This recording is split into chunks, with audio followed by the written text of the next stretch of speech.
it up and welcome to Cars Yeah, show number 1576. This is Cars Yeah, where you'll enjoy interviews with inspiring automotive enthusiasts. Mark Green is here to provide you with a fuel injection of automotive inspiration. So get in, sit down, buckle up, and get ready for a wild ride here on Cars Yeah.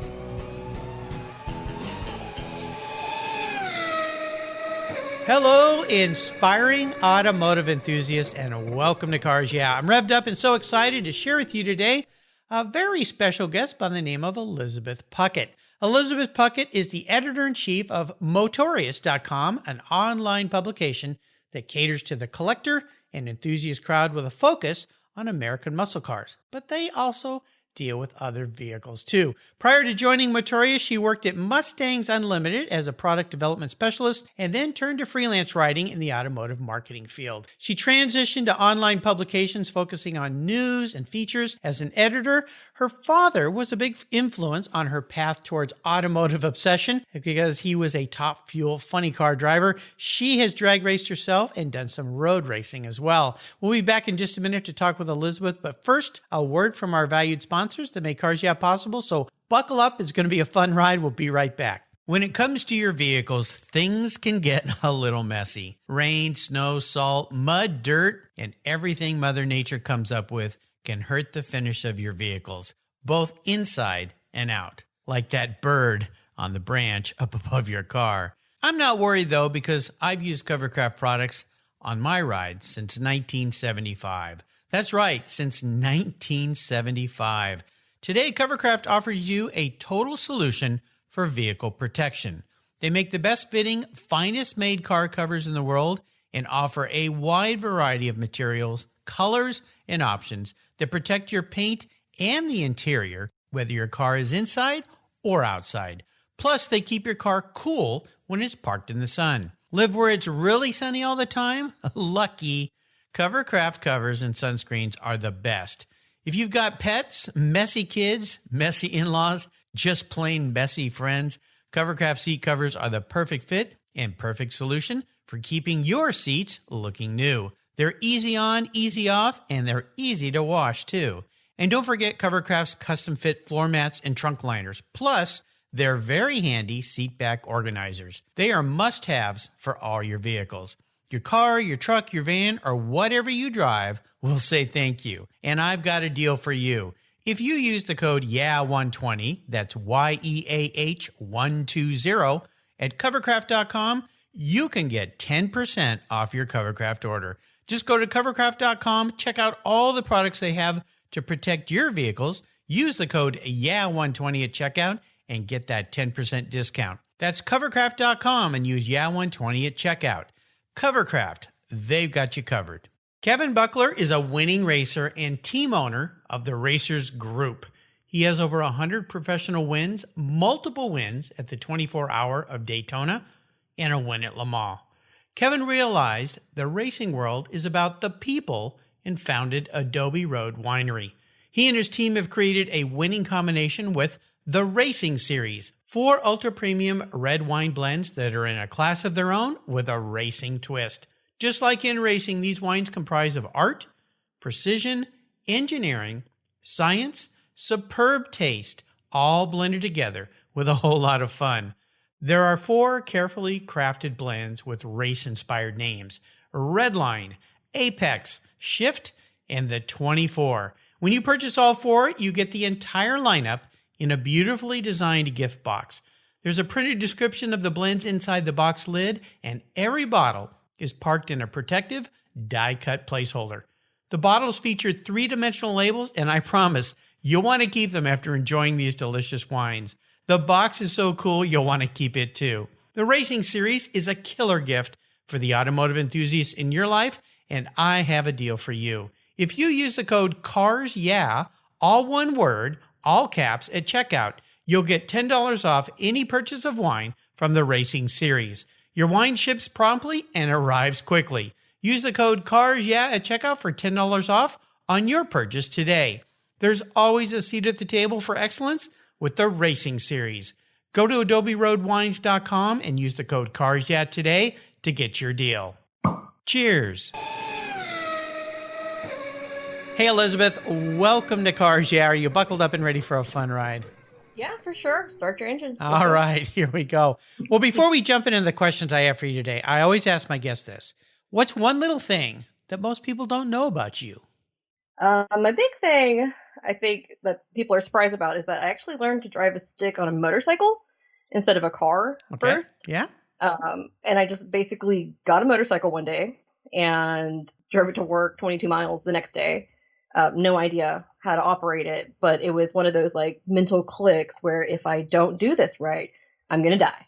So, oh my gosh, you're a brave lady. Holy cow. I know, a little impulsive sometimes, but because of that, I kind of I got this flow with shifting gears. And I think I'm one of the better manual drivers, kind of tooting my own horn about that. So yeah. That's something that not a lot of people know. Well, you are a brave lady, but the idea of getting on a bike and then riding it to work the next day, holy cow. In Atlanta traffic. I just want to put that out there. Even worse. I mean, we're lucky Everyone's we still have you. Bumper to bumper. So. Yeah, that's crazy. Well, you can't let it sit there and chatter or anything like that. There's no room for error. It's, this is going to work or you're going to die. So. Well, I hope you at least had a helmet on. Oh, yeah, for sure. Okay. Helmet. I had really cool, leathers on. Right. I was, ready to go. Had some cool boots. Cool. Just, I don't know. Very cool. Very cool. Well, listen, let's start on this journey we call your life. And I want to start by asking you for a success quote or a mantra, some kind of saying that has meaning for you. So grab the wheel. Okay. So Shirley Maldani said this. She said, "There's no room for egos in my camp. We work together as a team, and that's how we go to the winner's circle." And that's how I feel about most things, which, as editor-in-chief for a team of writers, that's, kind of what I teach them, what I always promote to them. I always bring that up is we're working together. We're working together for the common goal to beat the competitors. Yeah. So that is just always resonated with me. And she's one of my biggest heroes. I love her. So the fact that she said that makes it even cooler. Oh, yeah. So that's kind of my inspiration quote. Well, I love that. And it's so important. Just my guest yesterday was Rob Kreider. He's a California Highway Patrolman has been serious racing for some time. Just incredible. And he said the same thing. Kevin Buckler, who I recently had on the show, who runs TRG, the Racers Group, same thing. I mean, yeah, it's a team effort. And any great leader knows that. And everybody on the team has to pull their weight, but they always have to work together, support each other, and so forth. So makes a world of sense. Well, let's talk a little bit about this business you're involved in today. Motorious. It's motorious.com, online publication. So tell us, what has you excited about what you're doing these days? Tell us what Motorious is all about. Okay, so Motorious, we have different sections of our site, and I'm in charge of the editorial section. It's an online publication part of the site. We also have dealer inventory that you can check out, and then we have auctions that we run on the site. I've been with Motorious since it was launched about a year and a half ago, I'd say. And then coming into this year, we sort of had a Phoenix moment where we had some technical things going on, and we kind of, I wouldn't say relaunched, but we were down for a little while. And just being able to build it from the beginning, but then kind of go back and build it again. But when we had our Phoenix moment, I was the editor-in-chief at that point, because I started off as a writer, just a contributor. And just being able to kind of go back and do things not different, but better, and I had a better understanding of what our mission was, what our goal was, and then I had a great team. So I feel when we started again in February, we got bigger faster, we had more traffic faster, it just everything seemed to kind of come together better. Okay, so Motorious is about to host the first ever online Tom Mack auction. It's a huge deal, 4 decades in, this is the first time they're doing it online. So I'm really excited about that. We have this system we call the knowledge base articles, a group of articles that basically you can reference historical information about classic cars. And we're working on that. And right now, the timing of that is perfect. Although we didn't plan this, we've been working on this for a long, long time. But since people can't, go to car shows or auctions right now, we're kind of giving them a more interactive way to find out about classic cars and to kind of like see them and interact with them. Again, we didn't plan this timing, but it kind of came together like perfectly. Yeah, it sounds like it. Let me ask you this based on what we're all going through right now, because this has certainly affected so many people in so many negative ways. How is Motorius dealing with this pandemic? You mentioned one example of hosting an auction, and we're starting to see more of these online auctions because people can't go, obviously. But how has this affected you guys in your business? Well, I think we all kind of had a moment when it was when people got sent home. All the lockdowns started where we really had our moment as a team, where we were wondering, how are we going to move forward? And all these events are getting canceled, and we, cover GAA, Barrett Jackson, Mecum, all of them. What are we going to cover now? I mean, we have other sources of news that we cover, but these are like our big events. And, we were kind of looking around the room, wondering what we're going to do. And we just started kind of creatively coming up with ways to report on this, ways that people could start counting on us to talk about this in like a factual way and how it's affecting the industry. And I really think like that's where we picked up some readership was because of the pandemic. As awful as it is, people knew that they could come to us and find out the facts of what's going on with all their auctions, auction cars, and all that. So right, exactly. We adapted pretty quickly. And we kind of had a plan early on, too, of how we're going to cover this. Initially, I told the team, I don't want to talk about this on our site. Back when it first started, I told them I'm not interested in this gloom and doom, right, horrible news. People don't want to hear about it. But then it got to the point where it's like, you can't avoid talking about it.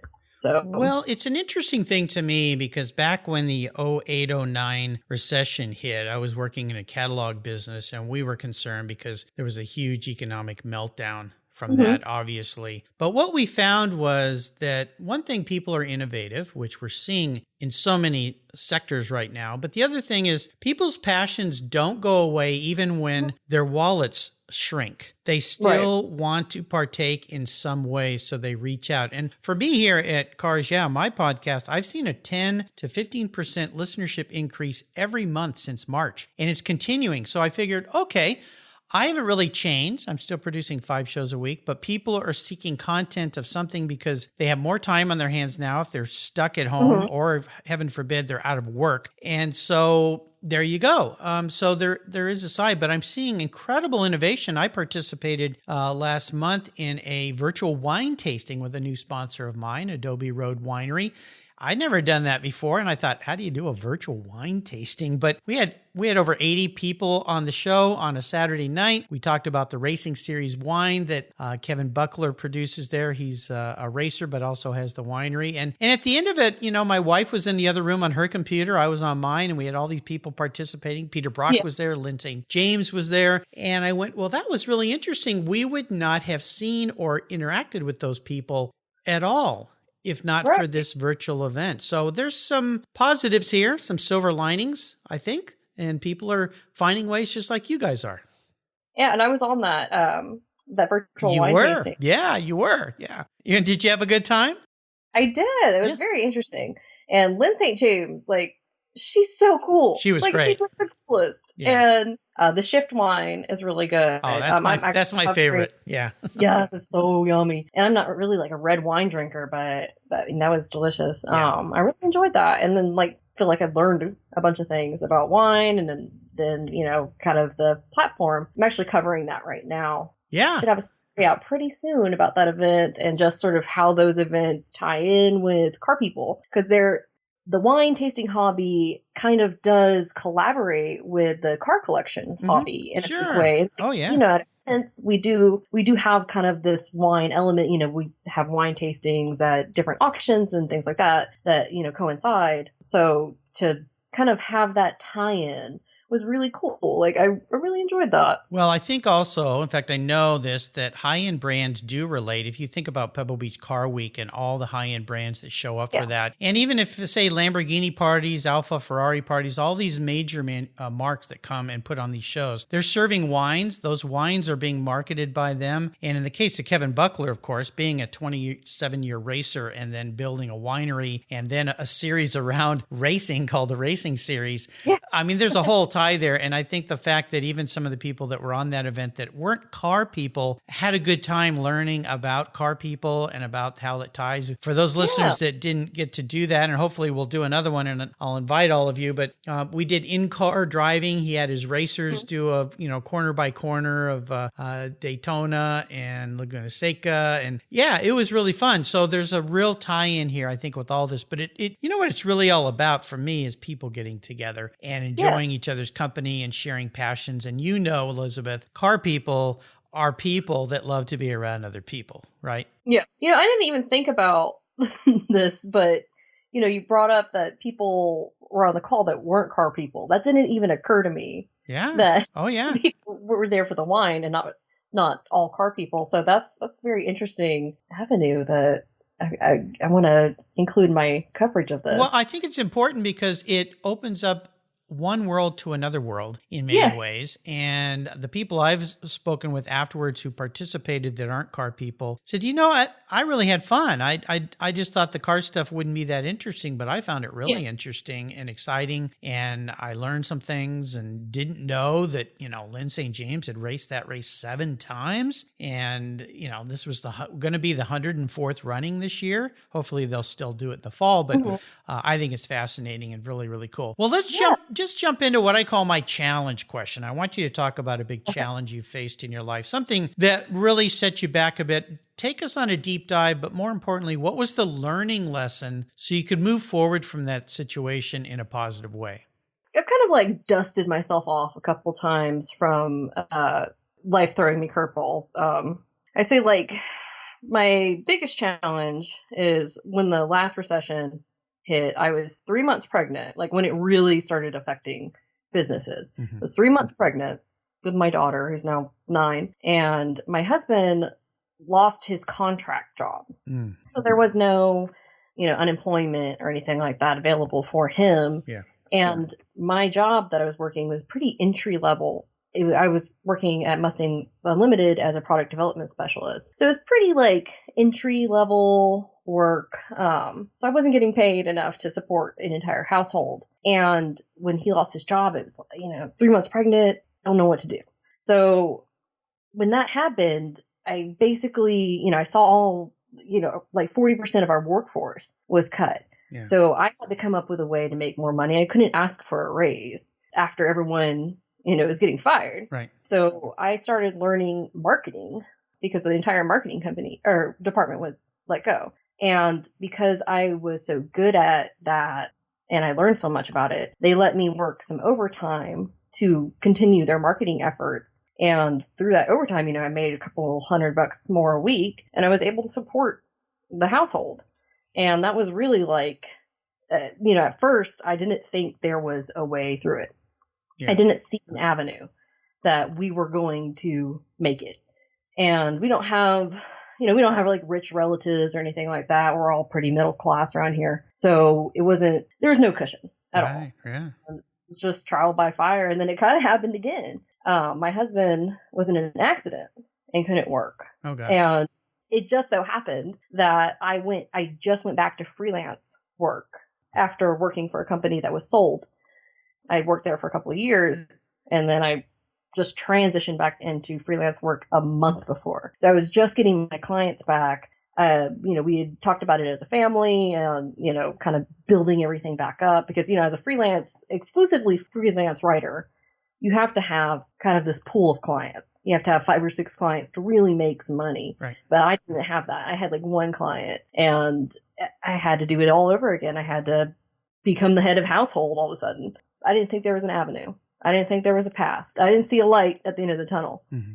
But it all came together. We didn't miss a payment of anything. We didn't have to borrow money from anyone. And we just, went through. And I think and then now kind of the same thing. I'm the head of household all of a sudden again. Yeah. This is my 3rd time doing this, but I'm not scared this time. Yeah, I'm very now positive. You know what to do. There's some wonderful takeaways from this, and a couple things that come to mind as you share these very challenging stories are That first job, what you did instead of shrinking back, you said, you know what? I've got to figure out a way to make more money. My boss obviously can't pay me more. Well, how can I increase value? And I ran a company for many, many decades. And I remember people coming in saying, I need a raise. And I'd say, why? Well, I bought a new car. Yeah. And I'd say, well, that's not a good reason for a raise. And I would always ask them, I say, well, what more are you doing for the company that you weren't doing a year ago? You're doing the same job. You haven't gone to night classes or read books or learned some new skill that can add value. So how can that translate to income? And I believe a lot of people, they don't think that way. They just think because I've been here, therefore I should make more, which is the wrong way to think. I always say, well, why don't you get on the phone with one of our customers and say, I need to charge you more because I've been here a long time. Right. And listen to what the customer says. So it sounds like you improved yourself, you increased your skill sets, and that's the lesson learned for listeners out there that are trying to better themselves. My first job out of college, after 6 months in, I asked my boss, how can I make more money? I was a graphic artist. And he said, well, you can bring clients in. And I'd say, how do you do that? And he'd say, well, put a suit on, go downtown, walk into a high rise and knock on doors. And I said, okay, can I just shadow you maybe a couple times and see how you do it? And that's what I ended up doing. And that's how I earned more money. So you've got to improve your skill sets, add more value to either your customers like you do as a freelancer when you were doing freelance work, or to your employer, inevitably to the customers, but that's the lesson learned. So I appreciate you taking us there. Now you're old hat at this. You know exactly what you have to do, but I'm sure it's not something you really want to go through over and over again. We're all going through it now, but there's some comfort knowing that. But, you know, if you're out there at home wondering how to get through this, now's a great time to learn something. And now is a time that you can learn more than ever in the history of man or womankind, because we have this magical thing called the internet. You can learn anything. If you want to learn how to extract teeth, go to YouTube. There's videos for it. So just don't ask me to be your patient in your dentist chair. But well, listen, let's take a short break. Thank our sponsors here, how we make a little money here at Cars Yeah, and we'll be right back to talk about your personal automotive journey. So sit tight.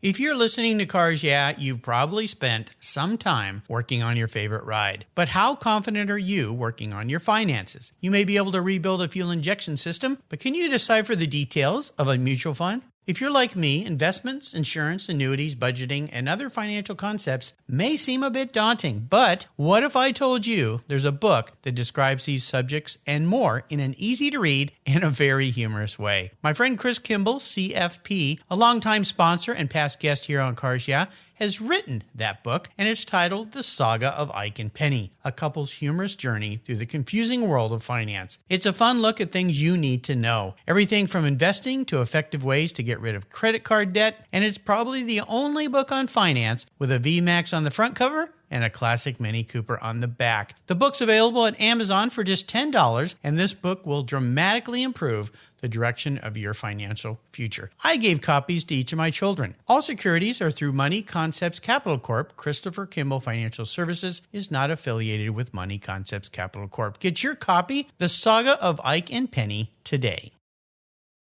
My favorite collector car magazine is Keith Martin's Sports Car Market. I've been a subscriber for decades. Sports Car Market is the Wall Street Journal for enthusiasts and collectors. It's your monthly must-read, whether you dream of owning a collector car, maybe you have two, or maybe you've got 200. Sports Car Market has been around for 31 years, and it's filled with valuable articles, intelligent write-ups, and the latest auction sales. Go to sportscarmarket.com and subscribe today. And don't miss my weekly podcast with Keith Martin titled Buy, Sell, Hold. It's the essence of collecting. We talk to the movers and shakers in the collector car world. Here's a couple deals I have for you just for listening here on Cars Yeah. If you use the checkout code Cars Yeah, you'll receive a 50% discount on your digital subscription at Sports Car Market. That's an exclusive offer from Cars Yeah. And guess what? Here's another deal. If you'd like to get the actual magazine, use the code BSH for Buy, Sell, Hold. That's code BSH, and you'll get $10 off your annual print subscription. That's right, $10 off. Both of these are exclusive offers here at Cars Yeah for Sports Car Market Magazine. Just go to sportscarmarket.com and get your deals today. All right, we're back, Elizabeth. I want you to share a story that instigated this passion you have for cars. I mentioned in your bio that your father was a drag racer, and I'm sure that had an influence on you. What was that pivotal moment in your life when you knew that you were going to be a car gal? So I've been thinking about this, and I don't have a good answer because I think I was just born a gearhead. Fair. It always was.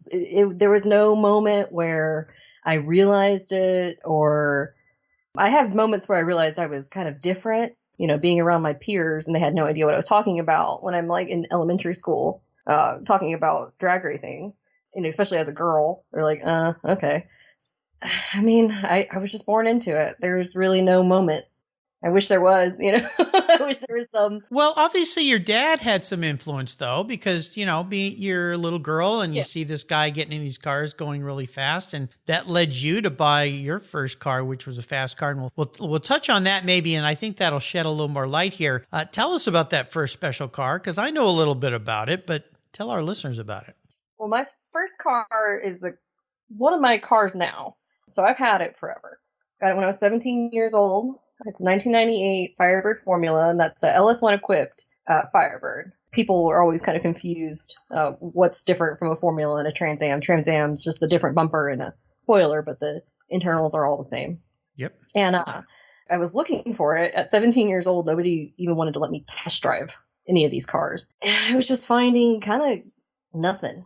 Yeah, I was coming up empty. I was finding these cars that were just way too expensive for what I could afford. Or they were falling apart. I actually test drove the one person that let me test drive a car. The one person. I test drove it. It was a dealer. And it ran out of gas first. I'm like, what is happening? So that should have been my first red flag. And I kind of did take that red flag and went with it. And I wanted to go back. I was just, kind of politely test driving it after they had somebody bring gas so I could drive it. Yeah. And the differential locked up on it. Yep. Going down the road, it locked up on me. I wasn't doing anything. Wow. But, where it was parked, there was a huge puddle of fluid. So they knew what was going on. And they were trying to sell me this car, and they still tried to sell it to me. Don't worry.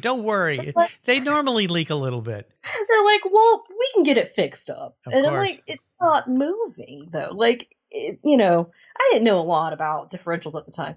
Now I know the 10 bolt and an F body is a piece of junk. I broke mine doing a burnout a couple years ago. Well, So maybe you shouldn't be doing burnout, young lady. Oh, that's not That'll kind of happen, yeah. And after that, I went to CarMax kind of on a whim, just thinking, there's no way I'm going to be able to afford anything here, but maybe they'll let me test drive something.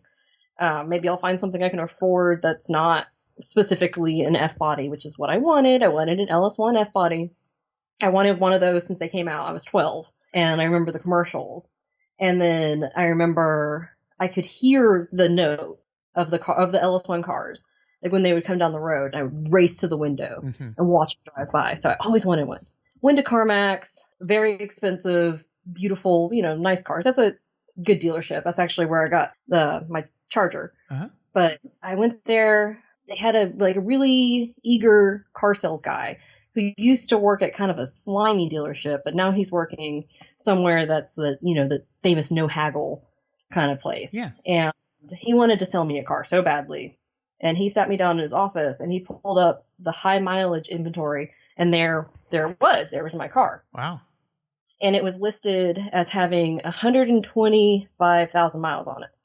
And I'm like, okay, well, it looks great. This is CarMax. This is a reliable dealer. Cool. It was affordable. And it was about $10,000 less than a comparable car, that was on the lot with less mileage. Uh-huh. So I signed on it. I bought it sight unseen because it was at a different dealership. Oh, wow. And the guy went and picked it up and he brought it back. And on the way back, he calls me and he said, guys, you're not going to believe this. This car only has 25,000 miles on it and it is in showroom condition. What? They mislisted it. But since you already bought it and it's yours, they can't change the price now. Score. I know. The biggest score of my life. And yeah, I got it, brought it home. Beautiful car. I mean, this was back in 2004, so didn't have a lot of age on it, but people were still. Elizabeth, I was about to say, what were you thinking buying a car you'd never seen with that kind of miles? That's crazy. And then to have it turn out to be, so I guess your trust was rewarded. Well, my thing was, if anything is broken on it, it's so cheap. I'll just fix it. I want to work on it anyways.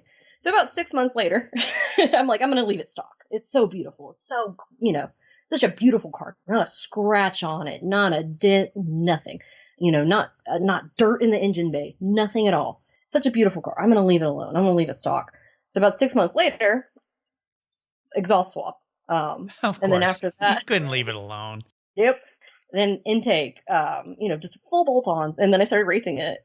And ended up being, it's what they call a factory freak in the F-body community, where for some reason, the car's just faster than it's supposed to be. Huh. Wow. So it ended up being one of the fastest bolt-on LS1s back in like 2005, 2006, when I was allowed on the track, after I turned 18. There you go. And then from there, things have just kind of, I guess, things have just evolved for Elizabeth and her Firebird. Yeah. Suspension. Well, let's talk about a bit of an introspective question I asked my guests here. What if you woke up tomorrow and you were a car? What would Elizabeth be? So I kind of cheated on this question because Okay. I knew you were going to ask. And I asked my friends and family, and I got some interesting answers. My husband said a McLaren, and no explanation whatsoever to it. I'm like, how? And the only thing I could think of is that... Well, he loves you very much. I guess. He sees you through his eyes of love, So for him, Sure. You're a McLaren. You're perfect. But I've also seen a lot of McLarens crash, like a lot more than supercars. Well, that's the driver, not the car. Yeah. I don't know. I mean, they're a little rough around the edges for a supercar, I think. They're beautiful cars, but I've noticed a lot on like Top Gear and things like that. Like they get a little squirrely. I think it's the right foot that's getting squirrely, not the car. It's the drivers who think they have the same skill set as the car has. What do you think you are? I think I'm my car. Honestly, okay. I think I'm just kind of an evolved version of myself. I'm always kind of going up and improving and trying, to do better. If something isn't working, then I try something else. And that's how we've been with my car is if it's not handling well, what are we going to change? If it's not running well, what are we going to change? And I don't know. I just identify with my car in a big way. All right. And it's just, I'm a lot different than I used to be, I guess, but in a good way. That's a good thing. Absolutely. Well, we're entering what I call the last lap. I'm going to fire off some questions for some real quick answers from you. Some blips of that Firebird throttle. So here we go. What's one of your personal habits you believe has helped contribute to your successes over the years? Being flexible and highly adaptable. I don't ever say I don't know how to do something. I figure it out. If I don't have an answer to a question, I say I'll find out. And I say yes to a lot of things. Even if somebody's like kind of asking me without thinking, and they'll go back on it and they're like, why did you agree to this? And because I don't really say no to a lot of things career-wise. Yeah. And that's just how you have to be. Just roll with the punches, especially like right now. Everything's so competitive. I mean, you just gotta be adaptable. How about if I could arrange for you to have a drink or a meal with anyone in the automotive industry, living or deceased? Love to have coffee with Shirley Maldani. I mean, that would be amazing. Yeah, I'd like to have her on the show. I got to make that happen somehow. How about the best automotive advice you've ever received? This is good automotive advice that I don't apply to racing. I apply it to my life, but I've never applied it to racing. One night I was going to the track with my car, and I was in my 20s. I don't really remember why I was at my parents' house. I stopped by. I think I was just showing my dad my car, and he told me, you don't race the other driver. You don't race the track. You race yourself.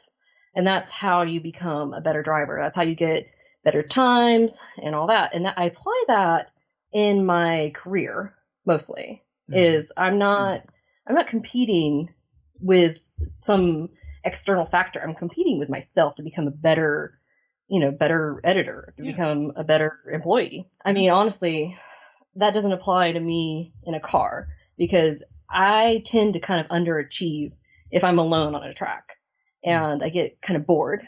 But if you put somebody in front of me or beside me, like all of a sudden I'm like pulling my kin block moves. The car has like 200 more horsepower than it did before magically. Like somehow, like I pull it all together if I'm competing with somebody on a track. So it's automotive advice that I don't apply to. You don't apply to your own. Well, a lot of kids don't listen to their parents, but when they finally become a parent, then they realize their parents were right.